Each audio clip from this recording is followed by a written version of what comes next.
touches a nose boob to the palm of our hand. We can use this in a couple ways. We can use this as a way to redirect them. This works really well out on walks, or also as just a way to kind of get them warmed up, focused, and ready to work with you. Touch. Yes. Sit. Yes. Yes. Yes. Down. Yes. Yes. Sit. Yes. Yes. Down. Yes. Gus. Sit. Gus, come on. Sit. Yes. Good boy. Down. Yes. Good boy. For recall, we're going to say his name, Gus, and then come. As soon as he turns and looks at you, even if he hasn't started moving yet, you're going to mark yes and begin praising him all the way to you, and then reward once he gets to you. That yes, as soon as he turns to look, is super important. That's what gets them moving, and that praise is what keeps them coming and keeps them excited. You can practice this in the backyard, in the front yard on a long leash, or taking that long leash into public spaces like big green spaces at parks, just to help generalize this cue to lots of different locations so that it will work in an emergency. Another great location is like an empty dog park or an empty baseball field, anywhere where you can kind of let him off leash safely and then practice those recalls. Yes, good boy. Nice job, Gus. Leave it means stop and back away from the thing you were headed towards. You can practice this by dropping treats. This helps mimic real life scenarios where you're dropping food or other unsafe things that he might go for, like pills, that you need to tell him to leave it. As soon as he backs away, looks up at you, you can mark yes and reward. I also like to practice like this, like dropping something with like a plate or a bowl, to again mimic that real life experience. Just like in practice in real life, if you say leave it and then he backs away, you want to mark yes and then praise him and reward. If you don't have something on you right away, you can always do a praise party to the treats. Leave it. Yes, good boy. Nice job. Drop it means let go of the thing that is in your mouth. In real time, Gus isn't picking up a whole lot of unwanted items, but one way you can still practice this is just by building a positive association with the phrase drop it. So that's what I'm doing here. I'm saying drop it and then throwing a handful of kibble. Saying drop it, throwing a handful of kibble, so that he knows that that word means something positive is coming. Then you can practice this with things like toys or bones. You can see I've put out a couple different things for him to chew on here. Say drop it and then reward. Place means go there, lay down, and stay there until released. So when you're practicing, you're going to cue him to place. Once he lays down, you can start moving around. Gus is doing so well with this. So we're at a point where we're really trying to build duration between reinforcement. So you're going to see me doing a lot of walking around, opening doors or cabinets, kind of messing around with stuff. And then I'm going to come back and reward him periodically. And as you practice more and more, you're going to continue to space out how often that treat comes until he really doesn't need maybe but one treat for doing place. You can see he's doing so great with this one. So we've really been able to space out how often that treat comes, but he does still need some reinforcement to continue going for longer periods of time. When you reward, make sure that you toss the treat onto the bed. That way he knows the food comes to him and he's not trying to get up and meet you for it because he's used to it coming from your hand. So you drop that treat to the ground when you mark yes. To practice distractions, you can practice walking around and opening things, messing with stuff on a table, a shelf, opening cabinets, dropping things, anything that could happen in real life just to help build up his ability to stay on his place no matter what is happening around him. If he gets up and you did not release him, it's simply sending him right back to place, and don't reward right away. Make him work a little bit for it before rewarding. When you are ready to release him, his word is free, and that means he is free to get up and do whatever he wants, whether that's stay on the bed or get up and move around. When building on duration, you can also practice just standing still in one area and building longer time, or even taking a seat and seeing if he can continue to stay. The goal is really that he can just kind of stay on his place no matter what you guys may be doing in the house. You can also add in silly distractions like stomping, scooting, jumping, again, just building his ability to handle anything that might happen while he's on his place. If you try a distraction like I'm doing here and he gets up, send him back, start over, And then you can always try to make that distraction slightly smaller. So my goal was that I was going to try to squat farther down. I got about halfway. He couldn't do that. So I'm going to start small. You can see I do it a little bit smaller, and then I'm going to come back, reward him, and you can continue to build on that if you find there's a specific distraction. This was a perfect example, though, right here. We had a real-life distraction. A bowl of kibble fell off the table and spilled everywhere, and I just loved that even with that big of a distraction and all that food scattering, he was able to stay on his place through that. So that was really great. Another way that we worked on distractions was by bringing my son in and doing a little Simon Says game. So while I had him running back and forth, I was telling him which way to run, what to do, spin, jump, be silly, and then you can see I'm periodically rewarding Gus. This is another great way to just really build in a lot of distraction practice, whether it's a kid, another adult, or even another dog. Another great way to practice place, specifically to build longer duration, is to practice in context where you would want him to place. So typically this is things like during dinner time or when you're cooking, so that you don't have a dog underfoot or a dog that's begging. So you can place that bed next to you, and then periodically throughout your meal or whatever activity it is that you're doing, you're tossing him a reward for staying on the bed. If he gets up, just like with the other, you can send him right back and then continue to reward. Know that during times like this that you may need to reward a little bit more frequently in the beginning, just because we're building in a little bit more distraction, because you'll also be slightly distracted because you're not just focused on him, you're doing another task. This is also just a great way to build your training into real life. If you're feeling like it's hard to set aside time for training, just building it into your everyday life makes it a lot easier while Gus is still getting that practice of maintaining all the things he has learned.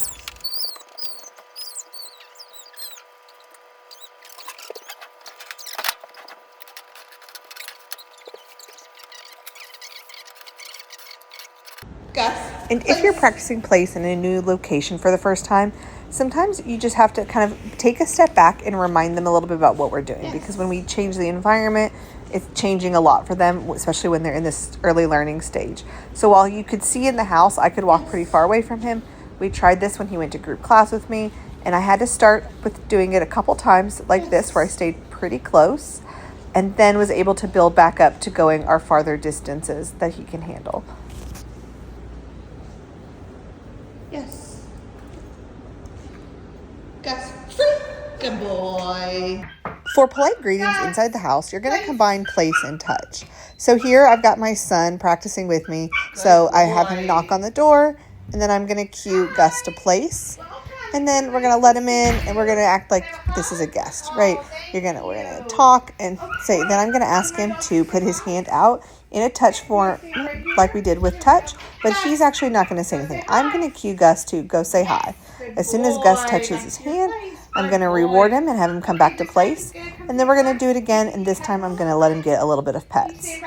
This is just to help weed out any jumping and to just start with polite greetings from the get-go, so we don't have those impolite greetings with a lot of jumping. So then we're going to allow him to pet and then come back.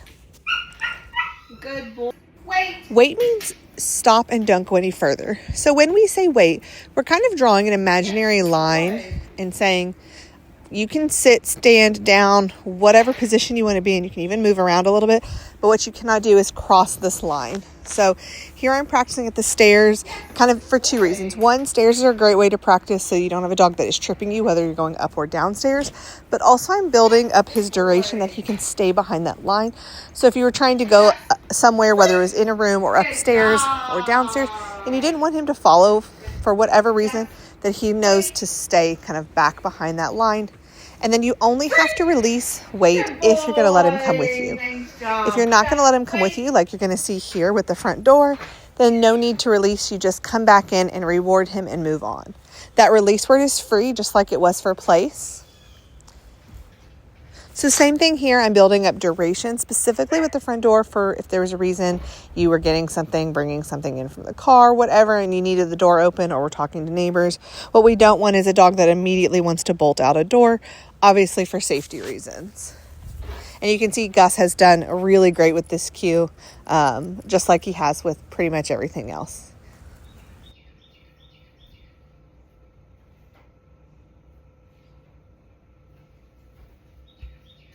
Yes, good boy, Gus. One way to build weight into your job. regular day is just making sure to practice anytime you have a package outside that you need to go and grab off the front porch. It's a great time to practice, grab some treats, and do it a couple times before you actually bring the package in. Also, anytime you're going to take him out on a walk or just leave the house with him in general, have him practice wait and then waiting for that release word free to go through the door. The other thing I practiced here was picking up a larger package and walking actually away from the door to really see, can he stay even when there's not me blocking? There's nothing there to hinder him. If he wanted to, he could have run out, but he knew to stay back, and he did a great job. And this is just us practicing in a different location. Again, with everything, it's great to practice in lots of different places just to help generalize what weight means, and so he doesn't think it's just about one specific spot in your house.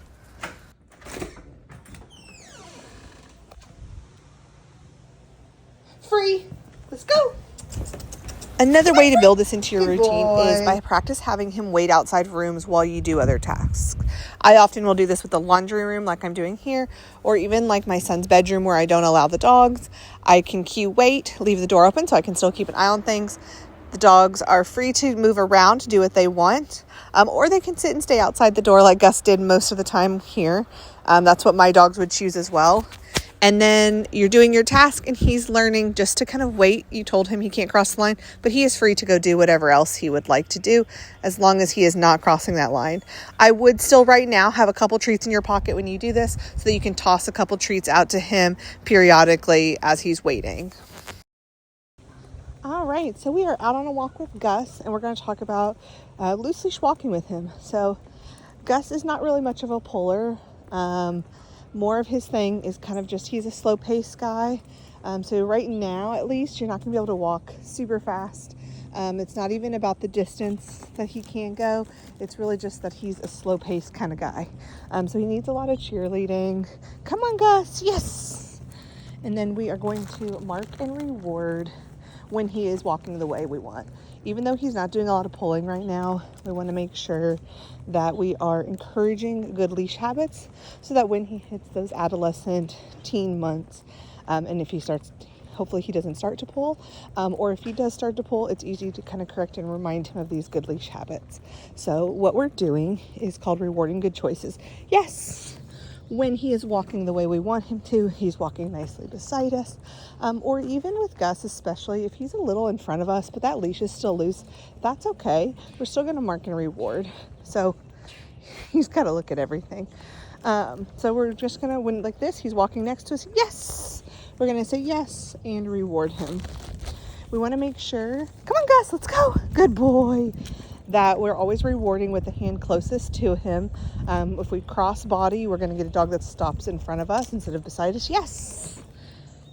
So we want to make sure we always reward at our side with the hand closest to him. The other thing I've done with Gus is because he, for a long time, was quite the lagger and kind of falling back behind me. So instead of rewarding him always like necessarily right at my side, sometimes I'll just do slightly in front of my foot. Yes. Right, so just kind of like in line with maybe my toes, just to help encourage him to stay up. Just because, like I said, he's a slow-paced guy and tends to walk a little bit more behind. Yes, good boy. Another good choice we're going to reward is offering eye contact. Gus is really good at this, but I want to keep that up again so that when he hits those adolescent months, that we're not losing all these good habits. When he gets a little bit more distracted by the environment. Right now, he is very focused, hyper-focused, yes, on whoever's, working with him. And he wants that attention, and he'll go say hi to people and dogs. But ultimately, he wants the food and the attention from you. And so, yes, that's a great thing. And so we're going to keep it up by rewarding him when he offers us eye contact. Right now, the neighborhood's fairly quiet, but there's lots of animal sounds happening, squirrels and birds and all that kind of stuff that's kind of distracting him a little bit. And so when he offers me that attention, I want to make sure I catch that and reward him for doing that. So yes, so right now, like I said, we're just rewarding good choices. This is encouraging good leash habits from the start before we have any really problems with him. And hopefully you shouldn't have any because we've built these good habits from the beginning. So with the rewarding good choices, you're just going to right now reward what I would say like 100% of good choices. And then As time goes on, you can reward 75%, 50, 25, and so on until you don't need a bunch of treats to take a walk with him. Right now you can see, yes, if he wants to stop, right here, buddy. Gus, Gus, Gus, Gus, Gus, it's right here, silly. Right now, if he wants to stop and sniff, you can see I'm letting him. And really, that goes for any dog I'm on a walk with. If they are within length of the leash and not trying to pull me, come on, Gus, there we go, then I'm going to let them stop and sniff a little bit. If we're ready to move on, we can just tell him, let's go, and move along, and he comes around nicely with us. But I want to make sure they're getting chances to sniff. Sniffing is a really important part of being a dog and examining their world. And then again, especially for puppies at this young age, we want him to be looking at things, taking in sights and smells. That's part of socializing, even though it's not directly with dogs and people. Just checking out the world is socializing still. And so we want to give him those chances as long as he's not trying to pull you somewhere. Yes, good boy. And he is already walking so much better and at pace, a lot better than he did in the beginning. And part of that is the training, right? And part of that is him growing and getting a little older. But you can still see he's still fairly on the slower pace. Dog, he just likes to enjoy life at a slower pace than some others. Not a bad quality at all. So this is kind of it with loose leash walking. We're building these good habits now, so we don't have to even address any kind of pulling. We're using let's go if he stops to sniff something and we're ready to move on and he hasn't moved on yet. Yes, good boy, Gus. Let's see. And the only other cue that we're really using is this way. So when we want to change directions, this way, we're going to say this way and we're going to turn. And then that lets him know we've changed directions. Come on, Gus. Yes, good boy. But that's walking with Gus. He's doing so well. He's a delight to take a walk with. Sometimes just needs a little extra cheerleading. But he is going to be a great walking buddy. That's a wrap on Gus's training.